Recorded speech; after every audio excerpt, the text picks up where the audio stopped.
Let's bring in a man who knows Joe Biden well, Chris Whipple, author of Uncharted. And Chris, thanks for being here today. Good to be with you. Play this clip from Jim Jordan real quick with Laura last night. Watch here. I was a little surprised because everyone else had exercised some kind of privilege. I figured he would too, being, the former chief of staff, but he came in and answered questions. I feel the same that Jordan does there. And I think for our audience to know, Ron Klain's relationship with Joe Biden goes back decades. If anyone outside of the First Lady, Joe Biden, were to protect him, it probably would be Ron Klain, but all the indications are that he talked. What do you think's happening there, Chris? Yeah, Ron Klain is a fascinating character in this whole story, and he's been in the doghouse with Joe Biden and his inner circle ever since he was devastatingly candid to me about Joe Biden's condition in that pre-debate prep at Camp David. I wrote about it in my book Uncharted, and it was stunning. Biden was out of it. He was disengaged. He wandered off, sank into a lounge chair by the pool. I'm sure that he was asked about all of this. I'm sure that he confirmed every bit of it. But the stunning thing to me, the most interesting thing about Klain is that despite that devastating debate, which was lights out, game over, everybody knew it, Klain was still all in on Joe Biden's nomination and reelection and somehow thought he could beat Trump. And it's still stunning to me coming from somebody as politically savvy as Ron Klain.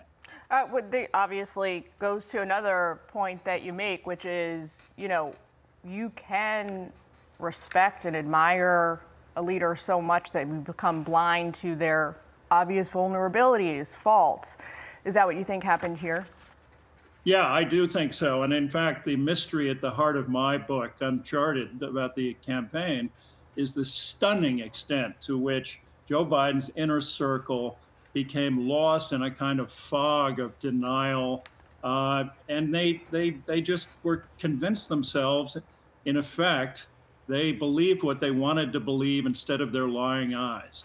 Even during the debate, when everything went south, and Joe Biden said, of course, we finally beat Medicare. Even during the debate, his inner circle thought somehow that he had won the debate by the end.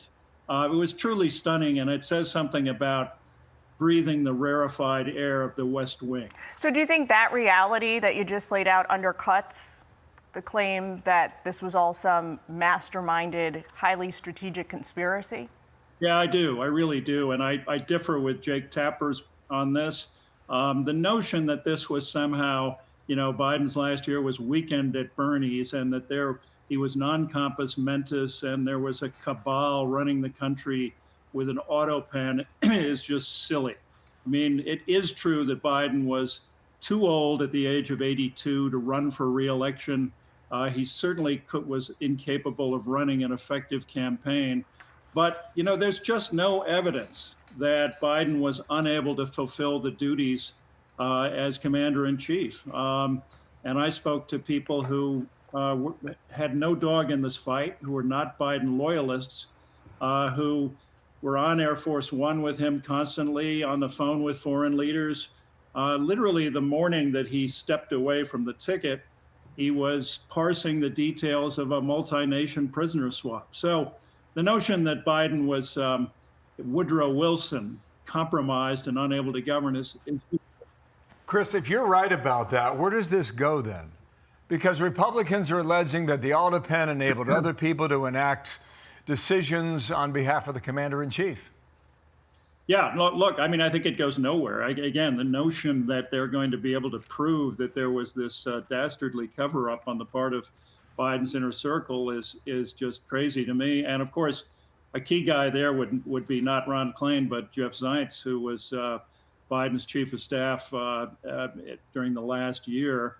But again, I can give you example after example of people who were not necessarily Biden loyalists who can testify that Biden was making decisions behind closed doors. Mm-hmm.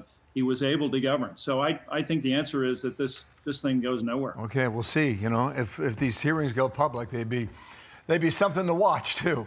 Chris, thanks for coming on. Thank you, Good to see you, Chris Whipple. I'm Steve Ducey. I'm Brian Kilmeade. And I'm Ainsley Earhart. And click here to subscribe to the Fox News YouTube page to catch our hottest interviews and most compelling analysis.